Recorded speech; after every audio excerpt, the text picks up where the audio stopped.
But for some who survived the wave, there was something else to contend with, an invisible legacy from the nuclear power station on the coast of Fukushima.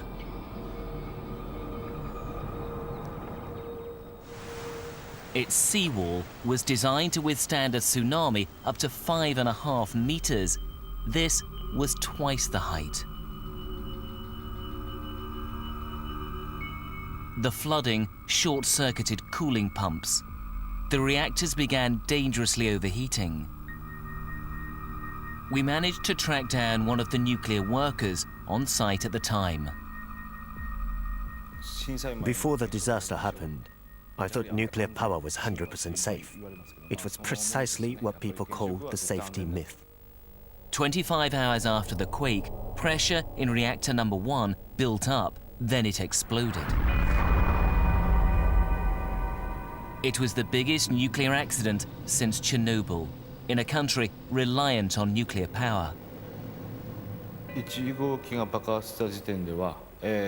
When reactor 1 exploded, I was in the middle of evacuating from my home to the evacuation center specified by the town authorities.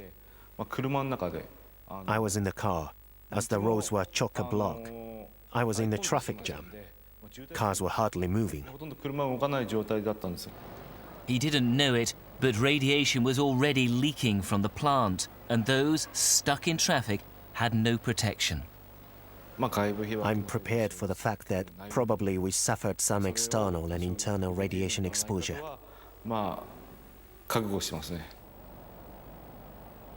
Ken Tagawa and his family now live in a sports center with other nuclear evacuees. He's had medical tests which show he has been exposed to high doses of radiation. But it's children who are more vulnerable.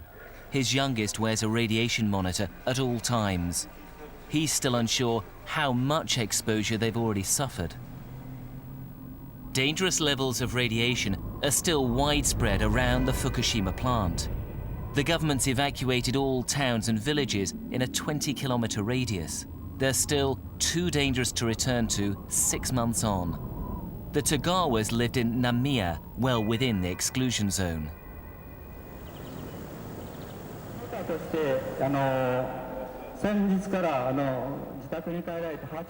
But today, he and his wife are going back in. Just for a couple of hours, it's all they're allowed. It's an operation being overseen by the Japanese military, scientists and the Red Cross. Dozens of other evacuees have also signed up, despite the risk. Under heavy escort, they're bussed through the roadblocks and into the exclusion zone.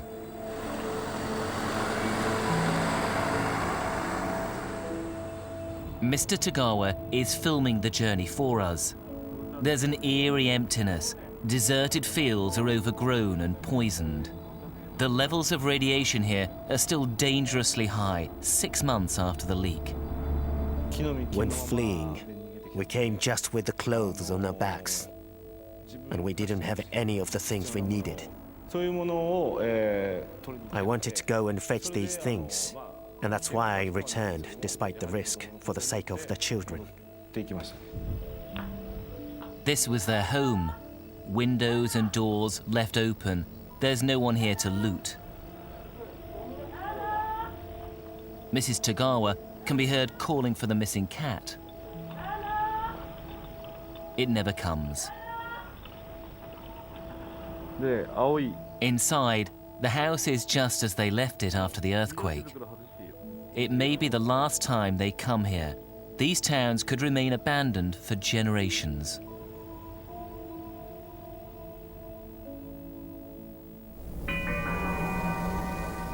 All of that has helped turn Japanese public opinion against nuclear power. Of the country's 54 reactors, 43 are currently out of operation.